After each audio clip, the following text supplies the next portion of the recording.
Good afternoon students. ನನ್ನ ಹೆಸರು ಶಿವಕುಮಾರ್ ಸೂರ್ಯವಂಶಿ ಅಂತೇಳಿ. ನಿಮಗೆ ಇವತ್ತಿನ ದಿವಸ ನಾವು ಸಮಾಜ ಅಧ್ಯಯನ ಅಂದರೆ ಸೋಷಿಯಲ್ ಸೈನ್ಸ್ನಲ್ಲಿ ಪಾರ್ಟ್ 2 ಅಂದರೆ ಎರಡನೇ ಭಾಗದ ವಿಷಯವಾಗಿ ನಾವೀಗ ಅಭ್ಯಾಸ ಮಾಡುವವರಾಗಿದ್ದೇವೆ. ನಾವು ಇಲ್ಲಿವರೆಗೆ ಸೋಷಿಯಲ್ ಪಾರ್ಟ್ 1 ಅಂದರೆ ಸಮಾಜಶಾಸ್ತ್ರ ಸಮಾಜ ಅಧ್ಯಯನ 1ನೇ ಭಾಗವನ್ನು ಮುಗಿಸಿದ್ದೇವೆ. ಈಗ ನಾವು ಪರೀಕ್ಷೆಯ ದೃಷ್ಟಿಯಿಂದ, ನಿಮ್ಮ ವಾರ್ಷಿಕ ಪರೀಕ್ಷೆಯ ಹಿತದೃಷ್ಟಿಯಿಂದ ನಾವು 2ನೇ ಅಧ್ಯಾಯವನ್ನು ನಾವು ಈಗ ಪ್ರಾರಂಭ ಮಾಡ್ತಾಯಿದ್ದೀವಿ. ಯಾಕೆಂದರೆ ಬರುವಂಥ ದಿನಗಳಲ್ಲಿ ತಾವು ವಾರ್ಷಿಕ ಪರೀಕ್ಷೆಯನ್ನು ಎದುರಿಸೋರಾಗಿದ್ದೀರಿ. ಯಾಕೆಂದರೆ ಇವಾಗ ತಾನೇ ನವಂಬರ್ ತಿಂಗಳಿದು, ಡಿಸೆಂಬರ್ ಜನವರಿ 2 ತಿಂಗಳು ನಿಮ್ಮ ಹತ್ರ ಇದೆ. ಮಾರ್ಚ್ನಲ್ಲಿ ಮಾರ್ಚ್ 3ನೇ ವಾರ ಅಥವಾ 2ನೇ ವಾರದಲ್ಲಿ ಪರೀಕ್ಷೆಗಳು ಅಲಾಟ್ಮೆಂಟ್ ಆಗ್ಬೋದನ್ನಂಥ ಸರ್ಕಾರದ ನಿರೀಕ್ಷೆ ಇದೆ. ಸೊ ಆ ನಿಟ್ಟಿನಲ್ಲಿ ನಿಮಗೆ ಉಪಯೋಗವಾಗಲಿ ಅಂತ ಒಂದು ಅನುಕೂಲತೆಯಿಂದ, ನಿಮಗೆ ಉಪಯೋಗವಾಗಲಿ ಅಂತ ಒಂದು ಉದ್ದೇಶದಿಂದ ನಮ್ಮ ಸಂಸ್ಥೆ ಅಂದರೆ ಪ್ರೆಸಿಡೆಂಟ್ ಕ್ಲಾಸಸ್ ನಮ್ಮ ಮುಖ್ಯಸ್ಥರು, ನಮ್ಮ ಎಲ್ಲ ಸಿಬ್ಬಂದಿ ವರ್ಗದವರು ನಿಮ್ಮ ಯಶಸ್ಸಿಗಾಗಿ ನಾವೊಂದು ಪ್ರಯತ್ನವನ್ನು ಪಡ್ತಾ ಇದ್ದೇವೆ. ಸೊ ವಿದ್ಯಾರ್ಥಿಗಳೇ, ತಾವೆಲ್ಲರೂ ಒಳ್ಳೆ ರೀತಿಯಿಂದ ಅಭ್ಯಾಸ ಮಾಡಿರಿ. ಯಾವುದೇ ವಿಷಯವನ್ನು ತಿಳಿದಿಲ್ಲ ಅಂದರೆ ಕಮೆಂಟ್ ಬಾಕ್ಸ್ನಲ್ಲಿ ತಿಳಿಸ್ರಿ, ಅಥವಾ ನಮ್ಮ ಸಂಸ್ಥೆಯ ಮುಖ್ಯಸ್ಥರನ್ನು ಸಂಪರ್ಕಿಸ್ರಿ, ಅಥವಾ ನಮ್ಮನ್ನು ಸಂಪರ್ಕಿಸಿ. ನಾವು ಯಾವ ವಿಷಯ ನಿಮಗೆ ತಿಳಿದಿಲ್ಲ ಅನ್ನೋದು ನಾವು ನಿಮ್ಮನ್ನು ಸವಿವರವಾಗಿ ತಿಳಿಸಿ ಕೊಡುವವರಾಗಿದ್ದೇವೆ. ಸೊ ಮಕ್ಕಳಿಗೆ ನಾವೀಗ ಸಮಾಜ ಅಧ್ಯಯನದಲ್ಲಿ 2ನೇ ಭಾಗ ಅಂದರೆ 17ನೇ ಅಧ್ಯಾಯಕ್ಕೆ ನಾವು ಬರುವುದಾಗಿದ್ದಾಗ ಭಾರತದ ಪ್ರಥಮ ಸ್ವಾತಂತ್ರ್ಯ ಸಂಗ್ರಾಮ ಅನ್ನುವಂಥ ಅಧ್ಯಾಯವನ್ನು ನಾವು ಪ್ರಾರಂಭ ಮಾಡುವವರಾಗಿದ್ದೇವೆ. ಭಾರತದ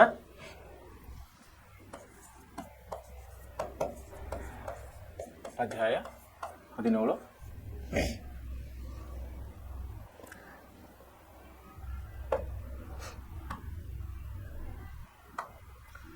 ಭಾರತದ ಪ್ರಥಮ ಸ್ವಾತಂತ್ರ್ಯ ಸಂಗ್ರಾಮ. ನೋಡಿ, ಭಾರತದ ಪ್ರಥಮ ಸ್ವಾತಂತ್ರ್ಯ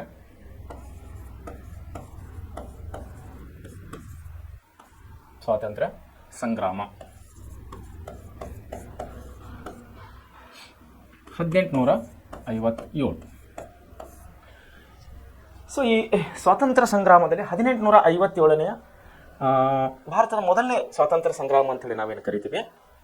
ಇದು ಇತಿಹಾಸ ದೃಷ್ಟಿಯಿಂದ, ನಮ್ಮ ಭಾರತ ಚರಿತ್ರೆಯ ದೃಷ್ಟಿಯಿಂದ ಈ ಪಾಠ ಅಂದರೆ ಈ ಚಾಪ್ಟರ್ನು ತುಂಬ ಮುಖ್ಯವಾಗಿದೆ. ಹೇಗೆಂದರೆ ನಾವು ಹಲವು ಸ್ವಾತಂತ್ರ್ಯ ಸಂಗ್ರಾಮಗಳನ್ನು ನಾವು ಇಲ್ಲಿವರೆಗೆ ನೋಡಿದ್ದೇವೆ. ಉದಾಹರಣೆಗೆ ನಮ್ಮ ದೇಶಕ್ಕೆ ಅಂದರೆ ಭಾರತ ದೇಶಕ್ಕೆ ಯುರೋಪಿಯನ್ನರ ಆಗಮನ, ಅದರಲ್ಲಿ ವಿಶೇಷವಾಗಿ ಯಾರ್ಯಾರು ಬಂದರು? ಫ್ರೆಂಚರು ಬಂದರು, ಡಚ್ಚರು ಬಂದರು, ಪೋರ್ಚುಗೀಸರು ಬಂದರು ಮತ್ತು ಬ್ರಿಟಿಷರು ಬಂದರು. ಅವರು ಬಂದಾಗ ನಮ್ಮ ದೇಶದಲ್ಲಿ ಸಾವಿರಾರು ಸಾಮಂತ ಅರಸರು, ಚಿಕ್ಕ ಪುಟ್ಟ ಅನೇಕ ರಾಜ್ಯಗಳಲ್ಲಿ ನಮ್ಮ ದೇಶವು ಹರಿದು ಹಂಚಿ ಹೋಗಿತ್ತು. ಸೊ ಯುರೋಪಿಯನ್ನರು ಏನು ಮಾಡಿದ್ರು? ಒಬ್ಬೊಬ್ಬರು ತನ್ನ ಕುತಂತ್ರ ನೀತಿಗಳಿಂದ, ಅವರ ಅತ್ಯಾಧುನಿಕ ಶಸ್ತ್ರಾಸ್ತ್ರಗಳಿಂದ ನಮ್ಮ ರಾಜ್ಯರನ್ನು ಸೋಲಿಸುತ್ತಾ ತನ್ನದೇ ಆದಂಥ ಎಲ್ಲ ಭೂಪ್ರದೇಶಗಳನ್ನು ಆಕ್ರಮಿಸಿಕೊಂಡು ಬರ್ತಾ ಹೋದರು. ಯಾರು? ಪೋರ್ಚುಗೀಸರು, ಡಚ್ಚರು, ಫ್ರೆಂಚರು ಮತ್ತು ಬ್ರಿಟಿಷರು ಅಥವಾ ಇಂಗ್ಲೀಷರು. ಸೊ ಕೊನೆಯದಾಗಿ ಉಳ್ಕೊಂಡವರು ಅತಿ ದೀರ್ಘಕಾಲದವರೆಗೆ ನಮ್ಮ ದೇಶವನ್ನು ಅತಿ ಹೆಚ್ಚಿನ ಒಂದು ಭೌಗೋಳಿಕ ಪ್ರದೇಶವನ್ನು ಆಳಿದಂಥವ್ರು ಅಂತ ನಾವು ಹೇಳಬೇಕಾದ್ರೆ, ನಾವು ಕಳೆದ ಪಾರ್ಟ್ 1 ಅಂದರೆ ಸಮಾಜ ಅಧ್ಯಯನ ಪಾರ್ಟ್ 1ರಲ್ಲಿ ಭಾಗ 1ರಲ್ಲಿ ನಾವು ಓದಿದ್ದೀವಿ. ಬ್ರಿಟಿಷರು ನಮ್ಮ ದೇಶವನ್ನು ಸುಮಾರು ದೇಶಗಳವರೆಗೆ ನಿಯರ್ಬೈ 200 ವರ್ಷಗಳವರೆಗೆ ನಮ್ಮ ದೇಶದ ಆಲ್ಮೋಸ್ಟ್ ಎಲ್ಲ ಭೂಪ್ರದೇಶಗಳನ್ನು ಅವರು ವಶಪಡಿಸಿಕೊಂಡು ತಮ್ಮ ಆಡಳಿತವನ್ನು ನಡೆಸಿದರಂಥ ವಿಷಯವನ್ನು ನಾವು 1ನೇ ಭಾಗದಲ್ಲಿ ಕಲಿತಿದ್ದೇವೆ. ಸೊ ಮುಂದೆ ಬರುತ್ತಾ ಏನಾಯಿತು? ನಮ್ಮ ಸಾಮಂತ ಅರಸರಿಗೆ ಯಾವಾಗ ಸ್ವಾತಂತ್ರ್ಯ, ತನ್ನ ಭೂಮಿ ತಾಯಿ, ತನ್ನ ನಾಡು ಅನ್ನುವಂಥ ಯಾವಾಗ ಅರಿವು ಆಯಿತು ಅವರಿಗೆ, ಆವಾಗ ಬ್ರಿಟಿಷರ ವಿರುದ್ಧ ಅಂದರೆ ಆಕ್ರಮಣಕಾರರ ವಿರುದ್ಧವಾಗಿ ಬಂಡೆದ್ದು ಬರ್ತಾ ಹೋದರು. ಯಾರು? ನಮ್ಮ ಸ್ಥಳೀಯ ಅರಸರು. ಅವರಿಗೆ, ನಮ್ಮ ಸ್ಥಳೀಯ ಅರಸರಿಗೆ, ನಮ್ಮ ಸ್ಥಳೀಯ ಜನರು ಕೂಡ ಅವರಿಗೆ ಸಹಾಯ ಮಾಡ್ತಾ ಬಂದರು. ಹೀಗಾಗಿ ಸಣ್ಣ ಪುಟ್ಟ ರಾಜ್ಯಗಳು ಕೂಡ ಬ್ರಿಟಿಷರಿಂದ, ಡಚ್ಚರಿಂದ, ಫ್ರೆಂಚರಿಂದ ಸ್ವಾತಂತ್ರ್ಯವನ್ನು ಪಡೆದುಕೊಳ್ತಾ ಹೋದರು. ಕೊನೆಯದಾಗಿ ಬ್ರಿಟಿಷರು ಅಂದರೆ ಡಚ್ಚರು ಸೈಡ್ ಆಗಿಬಿಟ್ರು, ಫ್ರೆಂಚರು ಸೈಡ್ ಆಗಿಬಿಟ್ರು, ಪೋರ್ಚುಗಲ್ರು ಮಾತ್ರ ಕೆಲವೊಂದು ಪ್ರದೇಶಗಳನ್ನು ಹಿಡಿದುಕೊಂಡು, ನಾವು ಕೊನೆಯ ಅಧ್ಯಾಯದಲ್ಲಿ ಓದಿದ್ದೇವೆ ಏನಂದರೆ ಭಾರತಕ್ಕೆ ಬಂದ ಪ್ರಥಮ ಯುರೋಪಿಯನ್ನರು ಕೂಡ ಪೋರ್ಚುಗೀಸರು ಮತ್ತು ಕೊನೆಯ ಯುರೋಪಿಯನ್ನರು ಕೂಡ ಪೋರ್ಚುಗೀಸರು. ತನ್ನದೇ ಆದಂಥ ಭೂ ಪ್ರದೇಶಗಳನ್ನು ಹಿಡ್ಕೊಂಡು ಅವರ ಆಡಳಿತವನ್ನು ಮಾಡ್ತಾ ಇದ್ದರು. ಉದಾಹರಣೆಗೆ ಗೋವಾ, ದೀರ್ಘಕಾಲದವರೆಗೆ ಗೋವಾ ಪ್ರದೇಶವನ್ನು ಪೋರ್ಚುಗೀಸರ ಆಡಳಿತಕ್ಕೆ ಒಳಪಟ್ಟಿತ್ತು. ನಾವು ಕೊನೆಯ ಒಂದು ಚಾಪ್ಟರ್ನಲ್ಲಿ ಓದಿದ್ದೀವಿ ನಾವು. ಸೊ ಅದೇ ರೀತಿಯಾಗಿ ಅಂದರೆ ಆ ಭೂಭಾಗವನ್ನು, ಗೋವಾ ಪ್ರದೇಶವನ್ನು ಬಿಟ್ಟುಕೊಟ್ಟು ನಮ್ಮ ದೇಶದ ಉಳಿದಂಥ ಎಲ್ಲ ಭೂಭಾಗಗಳನ್ನು ಬ್ರಿಟಿಷರ ಆಡಳಿತಕ್ಕೆ ಒಳಪಟ್ಟಿತು. ಬ್ರಿಟಿಷರ ಆಡಳಿತದ ಒಂದು ದುರ್ನಡತೆ, ಅವರ ಒಂದು ದೌರ್ಜನ್ಯ ನಮ್ಮ ಸ್ಥಳೀಯರ ಮೇಲೆ ಆಡಳಿತಾತ್ಮಕವಾಗಿ ಮತ್ತು ಶಸ್ತ್ರಾಸ್ತ್ರಗಳ ಮೂಲಕವಾಗಿ ಅವರು ತುಂಬ ದಬ್ಬಾಳಿಕೆಯನ್ನು ಮಾಡ್ತಾ ಇದ್ದರು. ಇದನ್ನೆಲ್ಲ ನಾವು ಕಳೆದ 1ನೇ ಭಾಗದಲ್ಲಿ ಅಭ್ಯಾಸ ಮಾಡಿದ್ದೇವೆ. ಸೊ ವಿದ್ಯಾರ್ಥಿಗಳೇ, ಈಗ ನಾವು ಯಾವಾಗ ದಬ್ಬಾಳಿಕೆಯನ್ನು ಆಗುತ್ತದೆ ಮನುಷ್ಯನ ಮೇಲೆ, ಅದು ಪರಕೀಯರಿಂದ ಆಗ್ಬೋದು, ಅನ್ಯರಿಂದ ಆಗ್ಬೋದು, ಅಥವಾ ನಮ್ಮವರಿಂದ ಸ್ಥಳೀಯರಿಂದ ಆಗ್ಬೋದು. ಯಾವಾಗ ದಬ್ಬಾಳಿಕೆಯನ್ನು ಪ್ರಾರಂಭವಾಗುತ್ತದೋ ಅಲ್ಲಿ ಸ್ವಾತಂತ್ರ್ಯದ ಕಿಚ್ಚನ್ನು ಹುಟ್ಟಿ ಬರುತ್ತದೆ. ಸ್ವಾತಂತ್ರ್ಯದ ಒಂದು ಅರಿವನ್ನು ಸ್ಥಳೀಯರಿಗೆ ಅಲ್ಲಿ ಬರುತ್ತದೆ. ಸೊ ಆ ರೀತಿಯಾಗಿ ಇಲ್ಲಿ ಕೂಡ ಏನಾಗ್ತಾ ಇದೆ, ಬ್ರಿಟಿಷರು 1857 ಅಂದರೆ ನಮ್ಮ ಹತ್ರ ಯಾರ್ದು ಒಂದು ಆಡಳಿತ ಇತ್ತು ಅಂದರೆ ಬ್ರಿಟಿಷರ ಆಡಳಿತ ಇತ್ತು. ಬಹುತೇಕ ಭೂಭಾಗವನ್ನು ಬ್ರಿಟಿಷರು ವಶಪಡಿಸಿಕೊಂಡಿದ್ದರು. ಅವರ ಒಂದು ದೌರ್ಜನ್ಯದಿಂದ, ಅವರ ಒಂದು ಆಕ್ರಮಣಕಾರಿ ನೀತಿಯಿಂದ, ಅವರ ಒಂದು ಆಡಳಿತವನ್ನು ಸರಿಯಾಗಿ ನಡೆಸದೇ ಇದ್ದಾಗ ನಮ್ಮ ಸ್ಥಳೀಯರ ಮೇಲೆ ಒಂದು ದಬ್ಬಾಳಿಕೆಯನ್ನು ಮಾಡುವಾಗ ನಮ್ಮ ಸ್ಥಳೀಯರಿಗೆ ಆವಾಗ ಸ್ವಾತಂತ್ರ್ಯದ ಅರಿವನ್ನು ಮೂಡಿತು. ಆವಾಗ ಏನಾಗ್ತದೆ ಅಂದರೆ ಸ್ವಾತಂತ್ರ್ಯ ಚಳವಳಿ ಅಂದರೆ ಪ್ರಥಮ ಸ್ವಾತಂತ್ರ್ಯ ಚಳವಳಿಯನ್ನು ನಾವು 1857ರಲ್ಲಿ ಕಾಣುವರಾಗಿದ್ದೇವೆ. ಸೊ ಅದರ ಮುಖ್ಯಾಂಶಗಳು ಏನೇನಿದೆ ಅನ್ನೋದು ನಾವು ಒಂದ್ಸರಿ ನೋಡೋಣ. ಈ ಅಧ್ಯಾಯದಲ್ಲಿ ಕೆಳಗಿನ ಅಂಶಗಳನ್ನು ನಾವು ತಿಳಿಯವರಾಗಿದ್ದೇವೆ. ಪ್ರಥಮ ಸ್ವಾತಂತ್ರ್ಯ ಸಂಗ್ರಾಮದ ಚಳವಳಿಯಲ್ಲಿ ಅಂದರೆ 1857ರ ಸ್ವಾತಂತ್ರ್ಯ ಸಂಗ್ರಾಮದಲ್ಲಿ ನಾವು ಪ್ರಮುಖವಾಗಿ 4 ವಿಷಯಗಳನ್ನು ಕಾಣುವರಾಗಿದ್ದೇವೆ. ಏನಂದರೆ, ಮೊದಲನೇದಾಗಿ ಪ್ರಥಮ ಸ್ವಾತಂತ್ರ್ಯ ಸಂಗ್ರಾಮಕ್ಕೆ ಕಾರಣಗಳು. ನೋಡಿ, ಪ್ರಥಮ ಸ್ವಾತಂತ್ರ್ಯ ಸಂಗ್ರಾಮಕ್ಕೆ ಕಾರಣಗಳು. ಎರಡನೇದಾಗಿ ಸ್ವಾತಂತ್ರ್ಯ ಸಂಗ್ರಾಮಕ್ಕೆ ತತ್ಕ್ಷಣದ ಕಾರಣಗಳು ಬೇರೆ, ತತ್ಕ್ಷಣದ ಕಾರಣಗಳು. ಆಮೇಲೆ ಸ್ವಾತಂತ್ರ್ಯ ಸಂಗ್ರಾಮದ ವಿಸ್ತರಣೆ ಮತ್ತು ಸ್ವರೂಪ. ಸ್ವಾತಂತ್ರ್ಯ ಸಂಗ್ರಾಮದ ವಿಸ್ತರಣೆ ಮತ್ತು ಸ್ವರೂಪ ಅಂದರೆ ಸ್ವಾತಂತ್ರ್ಯ ಸಂಗ್ರಾಮ ಯಾವ್ಯಾವ ರೀತಿ ವಿಸ್ತರಣೆ ಆಯಿತು ಇಡೀ ದೇಶ, ಮತ್ತು ಅದರ ಸ್ವರೂಪ ಯಾವ್ಯಾವ ರೀತಿಯಲ್ಲಿತ್ತು ಅನ್ನೋದನ್ನು ನಾವು ಇದರಲ್ಲಿ ನೋಡುವರಾಗಿದ್ದೇವೆ. ವಿಸ್ತರಣೆ ಮತ್ತು ಸ್ವರೂಪ. ಅದೇ ರೀತಿ ಸ್ವಾತಂತ್ರ್ಯ ಸಂಗ್ರಾಮದ ವಿಫಲತೆ ಮತ್ತು ಪರಿಣಾಮಗಳು. ಅಂದರೆ ಏನಾಗ್ತದೆ, ಮುಂದೆ ಬರುತ್ತಾ ನಮ್ಮ ಸ್ವಾತಂತ್ರ್ಯ ಸಂಗ್ರಾಮ 1857ರಲ್ಲಿ ನಾವು ಯಶಸ್ಸನ್ನು ಕಾಣುವುದಿಲ್ಲ. ನಾವು ಈ ಸಂಗ್ರಾಮದಲ್ಲಿ ಯಶಸ್ಸನ್ನು ಕಾಣೋದಕ್ಕೆ ಕೆಲವೊಂದು ಕಾರಣಗಳಿವೆ, ಅದು ವಿಫಲತೆಗೆ ಕಾರಣಗಳಿವೆ. ಏನು ಕಾರಣಗಳಿವೆ ಅನ್ನೋದನ್ನು ನಾವು ಮುಂದೆ ನೋಡೋರಾಗಿದ್ದೇವೆ. ಸಂಗ್ರಾಮದ ವಿಫಲತೆ ಮತ್ತು ಪರಿಣಾಮಗಳು.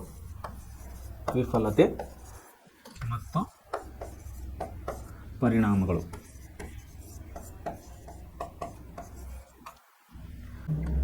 ನಾವಿಲ್ಲಿ ವಿಶೇಷವಾಗಿ ನೋಡಬೇಕಾಗಿದೆ ಏನಾಗಿದೆ ಅಂದರೆ, ಭಾರತದಲ್ಲಿ ತಮ್ಮ ಅಧಿಕಾರದ ವಿಸ್ತರಣೆ ಉದ್ದೇಶದಿಂದ ಇಂಗ್ಲಿಷರು ಜಾರಿಗೆ ತಂದಂಥ ಸಹಾಯಕ ಸೈನ್ಯ ಪದ್ಧತಿ ಮತ್ತು ದತ್ತು ಮಕ್ಕಳಿಗೆ ಹಕ್ಕಿಲ್ಲ ಎಂಬ ನೀತಿಗಳಿಂದ ಸ್ಥಳೀಯ ಅರಸರು ತಮ್ಮ ಅಸ್ತಿತ್ವಕ್ಕಾಗಿ ಬಂಡೇಳುವಂತಾಯಿತು. ನೋಡಿ, ಯಾರ ಒಂದು ಅಧಿಕಾರ ಇತ್ತಿಲ್ಲ ನಮ್ಮ ದೇಶದಲ್ಲಿ ಅವಾಗ 1857ರ ಸುಮಾರಿಗೆ ಬ್ರಿಟಿಷರ ಆಡಳಿತವನ್ನು ಇತ್ತು. ಬ್ರಿಟಿಷರ ಒಂದು ರಾಜ್ಯಭಾರವನ್ನು ನಡೀತಾ ಇತ್ತು ಇಲ್ಲಿ. ಆದರೆ ಏನಾಗ್ತಂದ್ರೆ, ನಮ್ಮ ಸ್ಥಳೀಯ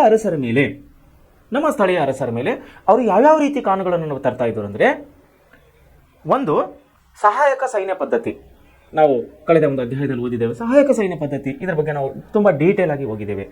ಈಗ ನಿಮ್ಗೆ ಸಂಕ್ಷಿಪ್ತವಾಗಿ ಹೇಳ್ತೀನಿ. ಏನಂದ್ರೆ, ಸಹಾಯಕ ಸೈನ್ಯ ಪದ್ಧತಿ ಒಂದು ಸಾರಿ ನಿಮ್ಮ ನೆನಪು ಕೊಡ್ತೇನೆ. ಅಂದರೆ ಬ್ರಿಟಿಷರ ಸೈನ್ಯವನ್ನು ನಮ್ಮ ಸ್ಥಳೀಯರು ಇಟ್ಟುಕೊಳ್ಳಬೇಕು. ಸೈನ್ಯದ ತುಕುಡಿ ಅಂದ್ರೆ ಒಂದು ಟೀಮ್ ಏನಂತೇವಲ್ಲ ನಾವು, ಆ ಸೈನ್ಯದ ಟೀಮ್ ಅನ್ನೋದು ನಮ್ಮ ಸ್ಥಳೀಯರು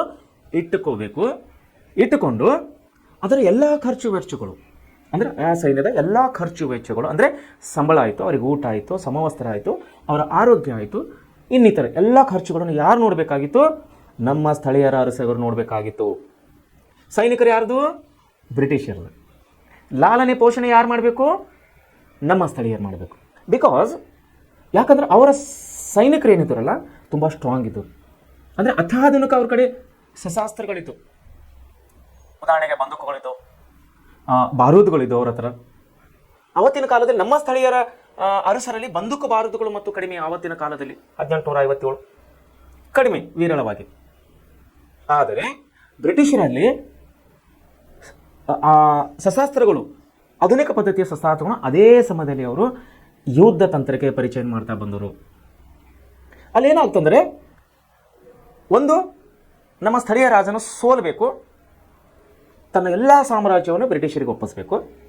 ಒಪ್ಪಿಸಿದ ಮೇಲೆ ಬ್ರಿಟಿಷರ ನೀತಿ ಇತ್ತಲ್ಲ, ಏನದು, ಒಡೆದು ಆಳುವ ನೀತಿ. ಅವ್ರೇನು ಮಾಡ್ತಿದ್ರು, ಈ ರಾಜನನ್ನು ಸೋಲಿಸಿ ಈ ರಾಜನನ್ನು ವಶಪಡಿಸಿಕೊಂಡು ಮತ್ತೆ ಮುಂದಿನ ಒಂದು ಪ್ರದೇಶಕ್ಕೆ ಅವ್ರು ಹೋಗ್ಬೇಕು.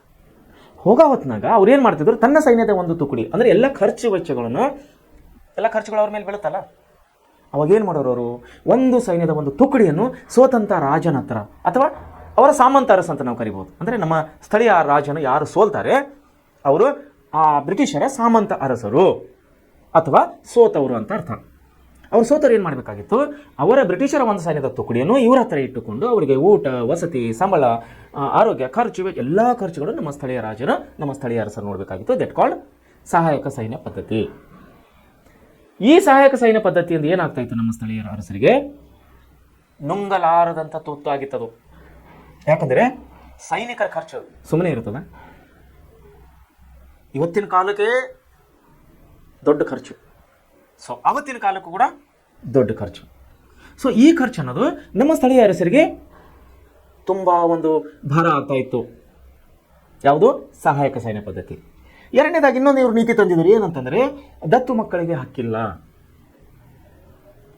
ದತ್ತು ಮಕ್ಕಳಿಗೆ ಅಂದರೆ ಗೊತ್ತಾಯ್ತಲ್ಲ, ನಾವು ಹಳ್ಳಿ ಭಾಷೆಯಲ್ಲಿ ಏನಂತೀವಿ, ಕೆಲವು ದಂಪತಿಗಳಿಗೆ ಮಕ್ಕಳಿಲ್ಲ ಅಂದರೆ ಅವ್ರು ಏನು ಮಾಡ್ತಾರೆ, ಇನ್ನೊಬ್ಬರು ಅಂದರೆ ಅವರ ರಿಲೇಷನು ಅಥವಾ ಫ್ರೆಂಡ್ಸು ಯಾರ್ದೋ ಒಬ್ಬರ ಮಕ್ಕಳನ್ನು ತನ್ನ ಉಡಿಯಲ್ಲಿ ಹಾಕುತ್ತಾರೆ. ಹಳ್ಳಿ ಭಾಷೆಯಲ್ಲಿ ನಾವು ನಿಮ್ಮನ್ನು ಹೇಳಬೇಕಾದ್ರೆ ತನ್ನ ಉಡಿಯಲ್ಲಿ ಹಾಕುತ್ತಾರೆ. ನಾವು ಶಾಸ್ತ್ರೀಯ ಭಾಷೆವಾಗಿ ಅಂದರೆ ಪಠ್ಯಪುಸ್ತಕದ ನಾವು ಭಾಷೆವಾಗಿ ಹೇಳಬೇಕಾದ್ರೆ ನಿಮಗೆ ದತ್ತು ಮಕ್ಕಳು ಅಂತ ಹೇಳ್ತೀವಿ. ಅಂದರೆ ತಂದೆ ತಾಯಿಗಳಿಗೆ ಮಕ್ಕಳಾಗದೇ ಇದ್ದಾಗ ಅವರು ತನ್ನ ಸಂಬಂಧಿಕರ ಅಥವಾ ಗೆಳೆಯರ ಯಾರ್ದೋ ಒಬ್ಬರ ಮಕ್ಕಳನ್ನು, ಗಂಡು ಮಕ್ಕಳು ಅಥವಾ ಹೆಣ್ಣು ಮಕ್ಕಳನ್ನು ದತ್ತು ಪಡೆದು ದತ್ತು ಸ್ವೀಕಾರ ಮಾಡಿ ಆ ಮಗುವಿನ ಎಲ್ಲ ಆಗು ಹೋಗು ಖರ್ಚುಗಳನ್ನು, ಬೆಳವಣಿಗೆಗಳನ್ನು ಎಲ್ಲವೂ ಈ ತಾಯಿ ತಂದೆಗಳಿಂದ ದತ್ತು ಪಡೆದವರು ನೋಡ್ಕೋಬೇಕು. ಮತ್ತು ಈ ತಂದೆ ತಾಯಿಗಳು ವಯಸ್ಸಾದಾಗ ಅಥವಾ ತೀರಿಕೊಂಡಾಗ ಇವರಿಗೆ ಸಂಬಂಧಪಟ್ಟಂಥ ಏನೇ ಆಸ್ತಿ ಇದ್ದರೂ ಅದು ಆ ದತ್ತು ಮಗ ಅಥವಾ ದತ್ತು ಮಗಳ ಪಾಲಾಗುತ್ತದೆ. ಇವಾಗ ಕೂಡ ಈ ಪದ್ಧತಿ ಇವಾಗ ಕೂಡ ನಮ್ಮ ದೇಶದಲ್ಲಿ ಇದೆ. ಸೊ ಆವಾಗ ಕೂಡ ಈ ಪದ್ಧತಿಯನ್ನು ಇತ್ತು, ದತ್ತು ಮಕ್ಕಳಿಗೆ ಹಕ್ಕಿಲ್ಲ ಅಂತ. ಸೊ ದತ್ತು ಮಕ್ಕಳ ಹಕ್ಕಿಲ್ಲ ಅಂತೇಳಿ ಅವ್ರು ಯಾಕೆ ತೆಗೆದ್ರು ಬ್ರಿಟಿಷರು ಅಂದರೆ, ಉದಾಹರಣೆಗೆ ಹೇಳಬೇಕಾದ್ರೆ ನಮ್ಮ ಮೈಸೂರು ರಾಜರು ಸುಮಾರು ಬಹಳಷ್ಟು ಅರಸರಿಗೆ ಮಕ್ಕಳಾಗಲಿಲ್ಲ. ಯಾರಿಗೆ, ನಮ್ಮ ಮೈಸೂರು ಅರಸರಿಗೆ. ಅದು ಒಂದು ದೊಡ್ಡ ಬೇರೆ ಕತೆ. ಯಾರೋ ಒಬ್ಬರು ದೇವಿಯ ಶಾಪವಾಗಿತ್ತಂತೆ. ಉದಾಹರಣೆ ಅದ್ರ ಬಗ್ಗೆ ನಾವು ಇನ್ನೊಂದು ವಿಷಯದಲ್ಲಿ ಓದೋಣ. ಸೊ ಶಾರ್ಟ್ ಕಟ್ವಾಗಿದ್ರೆ ನಮ್ಮ ಮೈಸೂರು ಬಹಳಷ್ಟು ರಾಜರಿಗೆ ಮಕ್ಕಳಾಗಲಿಲ್ಲ.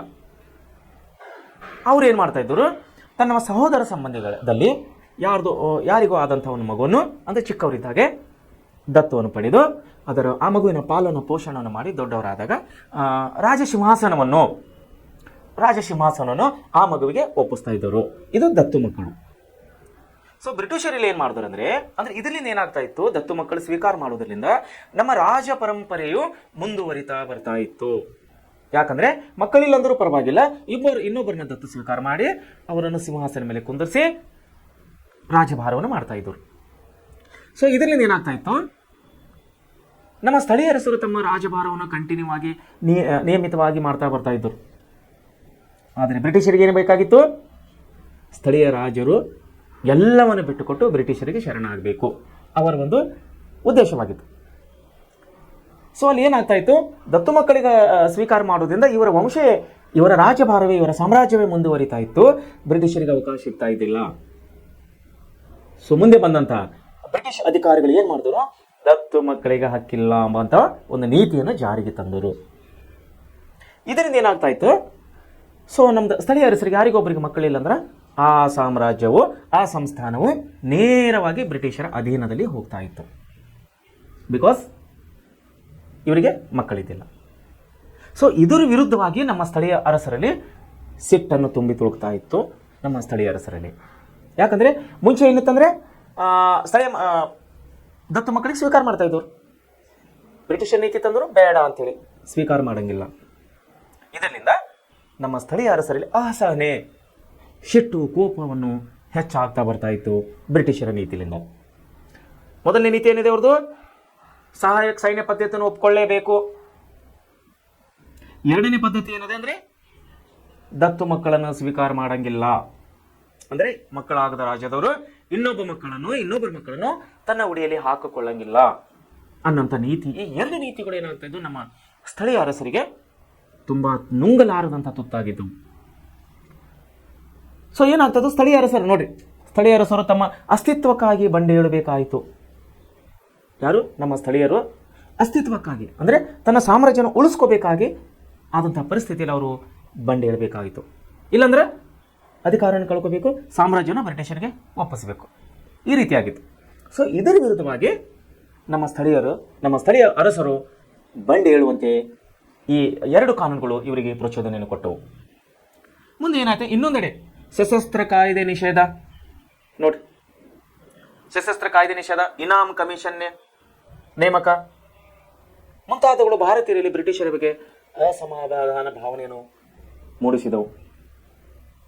ಈ ಅಸಮಾಧಾನವು ಏನಾಯ್ತು ಅಂದರೆ 1857ರಲ್ಲಿ ಮಹಾಪ್ರತಿಭಟನೆಯ ರೂಪದಲ್ಲಿ ಸ್ಫೋಟಗೊಂಡಿತ್ತು. 1857ರಲ್ಲಿ ಬ್ರಿಟಿಷರು ತಂದಂತಹ ಈ ಯಾವುದೋ ಇನಾಮ್ ಕಮಿಷನು, ಶಸ್ತ್ರಾಸ್ತ್ರ ನಿಷೇಧ ಕಾಯ್ದು, ದತ್ತು ಮಕ್ಕಳಿಗೆ ಹಕ್ಕಿಲೆಂಬ ಕಾಯ್ದೆ ಮತ್ತು ಸಹಾಯಕ ಸೈನ್ಯ ಪದ್ಧತಿ ಹಾಗೂ ಇನ್ನಿತರ ಕಾಯ್ದೆಗಳನ್ನು ಜಾರಿಗಳು ತಂದಿದ್ದರಿಂದ ಏನಾಯಿತು, ನಮ್ಮ ಸ್ಥಳೀಯ ಅರಸರು ಬಂಡೇಳುವಂತಾಯಿತು. ಇಲ್ಲೂ ಮಹಾ ಪ್ರತಿಭಟನೆಯನ್ನು ಇಲ್ಲಿ ಎದುರಾಯಿತು ಬ್ರಿಟಿಷರಿಗೆ. ಯಾವಾಗ? 1857ರಲ್ಲಿ. ಇಲ್ಲಿ ಅಸಮಾಧಾನವನ್ನು ಮಾಡ್ತು. ಅಂದರೆ ಮನುಷ್ಯನಿಗೆ ಇವತ್ತಿಗೂ ಕೂಡ ನೋಡಿ, ನಿಮಗಾಗಲಿ ನಮಗಾಗಲಿ ಒಂದು ಯಾವುದೇ ವಿಷಯದಾಗ ಅಸಮಾಧಾನವನ್ನು ಮೂಡಿದಾಗ ಒಂದು ಹೊಸ ಅದ್ಭುತವನ್ನು ಇಲ್ಲಿ ಹುಟ್ಟುವಂತಾಗುತ್ತದೆ. ಅದರ ಪರಿಣಾಮವೇ 1857ರಲ್ಲಿ ಇದೇನಾಯ್ತು, ಮಹಾ ಪ್ರತಿಭಟನೆಯನ್ನು ಬ್ರಿಟಿಷರಲ್ಲಿ ಎದುರಿಸಬೇಕಾಯಿತು.